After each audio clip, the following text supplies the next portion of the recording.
राजकुमार एक सुंदर राज्य का उत्तराधिकारी है। वह शिकार पर निकला होता है और रास्ते में उसे एक गांव की खबर मिलती है जहां एक अद्वितीय सादगी और सौंदर्य से भरपूर लड़की रहती है। इस लड़की के बारे में बताओ। उसकी सादगी और भोलापन दोनों ने मुझे उसकी ओर आकर्षित किया है। पर महाराज, वह एक गरीब किसान की बेटी है, किंतु उसमें ऐसा आकर्षण है जो मन को तुरंत बांध ले। परंतु क्या? सलाहकार, उसका पिता उसे किसी जादूगर से बचाने के लिए चिंतित रहता है। कहा जाता है कि वह जादूगर उस लड़की से विवाह करना चाहता है। लड़की का पिता अपने खेत में काम कर रहा होता है जब अचानक जादूगर उसके सामने प्रकट होता है। अरे किसान, तुम इतने मेहनती हो, मगर इतना मेहनत क्यों कर रहे हो? तुम्हारी बेटी से विवाह करके मैं तुम्हें और तुम्हारी बेटी को जीवन भर के लिए आराम दे सकता हूँ। तुमसे मेरी बेटी का कोई संबंध नहीं होगा। मैं उसे ऐसे किसी व्यक्ति को नहीं सौंपूंगा जो दुष्ट और अनैतिक हो। तो तुम मुझे ठुकराते हो। तुम जानते नहीं कि मेरी शक्तियां क्या कर सकती हैं। मुझे तुम्हारी ताकत से कोई भय नहीं है। मेरी बेटी का विवाह एक नेक और सच्चे इंसान से होगा, न कि तुम जैसे जादूगर से। अगर तुम मुझे ठुकराते हो तो इसकी कीमत तुम्हें चुकानी होगी।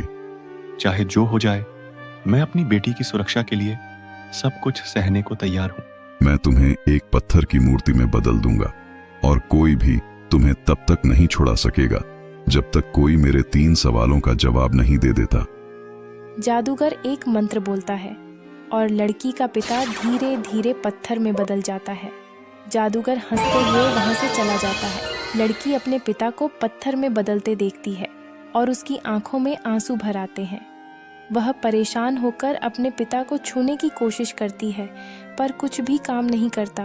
वह समझ नहीं पाती कि अब क्या करे। पिताजी, आपने मुझसे वादा किया था कि आप हमेशा मेरे साथ रहेंगे। यह क्या हो गया? राजकुमार का प्रस्ताव लेकर आए मंत्री यह सब देखकर स्तब्ध रह जाते हैं। बेटी, क्या तुम अपने पिता को इस अवस्था से मुक्त नहीं कराना चाहती? मैं चाहती हूँ, परंतु इसका कोई उपाय मुझे नहीं मालूम। मुझे लगता है यह जादूगर का ही काम है। जब लड़की रोते हुए राजकुमार का प्रस्ताव ठुकराती है तो राजकुमार स्वयं लड़की से मिलने आता है। मेरी बात सुनो। मैं तुम्हारे पिता को इस अवस्था से मुक्त कराने का वचन देता हूँ। तुम बस मुझे बताओ कि यह कैसे हुआ। एक जादूगर ने मेरे पिता पर यह श्राप डाला है क्योंकि वह मुझसे विवाह करना चाहता था। तुम चिंता मत करो, मैं तुम्हारे पिता को छुड़ाने के लिए हर जोखिम उठाऊंगा। राजकुमार जंगल में जादूगर की खोज करते हुए थक चुका है। तभी एक रंग बिरंगी चिड़िया उसके पास आकर बैठती है। ओ राजकुमार, क्या तुम किसी की तलाश कर रहे हो?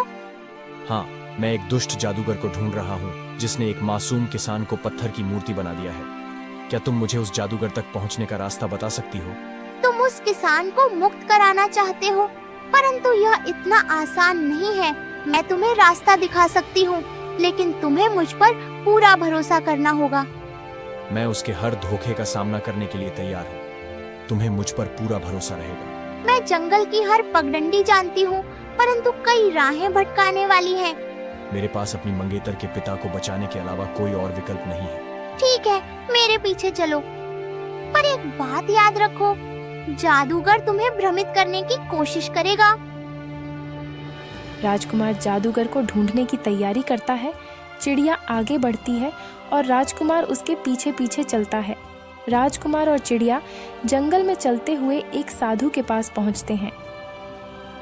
साधु ध्यान में लीन होते हैं और चिड़िया उनके पास आकर चहचहाने लगती है। साधु अपनी आंखें खोलते हैं। राजकुमार साधु को प्रणाम करता है। वत्स, तुम इस जंगल में क्यों आए हो? मैं एक निर्दोष व्यक्ति को मुक्त कराने के लिए उस दुष्ट जादूगर की तलाश में हूँ जिसने उसे श्रापित कर दिया है। वह जादूगर बहुत शक्तिशाली है। वह अपने रास्ते में आने वाले किसी भी व्यक्ति को नष्ट कर सकता है। मुझे उसकी शक्तियों का भय नहीं है। मुझे केवल यह जानना है कि उसे ढूंढने का रास्ता क्या है। मैं तुम्हारे साहस की सराहना करता हूँ। ध्यान रखना, वह 3 सवालों का छल करेगा। यदि तुम धैर्य और बुद्धिमानी से काम लोगे तो तुम्हें सफलता अवश्य मिलेगी। आपका आशीर्वाद चाहिए। और साधु द्वारा दिखाए गए मार्ग पर जादूगर की खोज में निकल पड़ता है।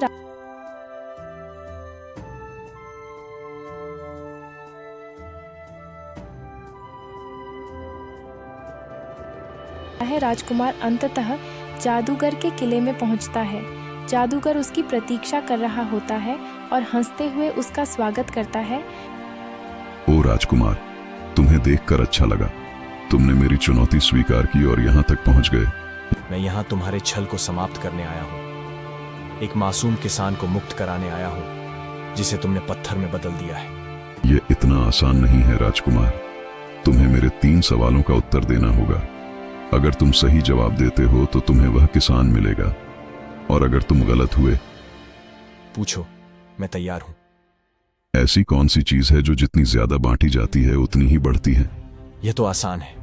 इसका उत्तर है प्रेम। ठीक है, यह तो सही था, पर देखता हूं कि तुम दूसरा जवाब भी दे पाते हो या नहीं। ऐसी कौन सी चीज है जो आंखों से दिखाई नहीं देती पर हमेशा साथ होती है? यह परछाई नहीं है, बल्कि आत्मा है। हाँ, यह भी सही है। राजकुमार पहले 2 सवालों का सही उत्तर देता है और जादूगर असमंजस में पड़ जाता है। वह तीसरा और अंतिम सवाल पूछने का निर्णय करता है। लगता है तुम वाकई समझदार हो, परंतु अभी एक आखिरी सवाल बाकी है। अब यह तीसरा सवाल है और इसके साथ ही तुम्हारा भाग्य जुड़ा है। सवाल है, तुम्हारा अंत किससे होगा? मेरा अंत सच्चाई और न्याय के लिए ही होगा। अच्छा, देखो, मैं तुम्हें खुद ही समाप्त कर देता हूँ। जादूगर की छड़ी से एक शक्तिशाली जादुई किरण निकलती है, जो राजकुमार की ओर बढ़ती है। जैसे ही वह किरण राजकुमार के निकट पहुंचती है, साधु द्वारा दिया हुआ ताबीज उसकी रक्षा में सक्रिय हो जाता है। ताबीज से एक रोशनी निकलती है जो उस जादुई प्रहार को रोक देती है और उसे पलटकर जादूगर की ओर भेज देती है। जादूगर का ही जादू पलटकर उसे लग जाता है और उसकी अपनी शक्ति के प्रहार से उसकी मृत्यु हो जाती है।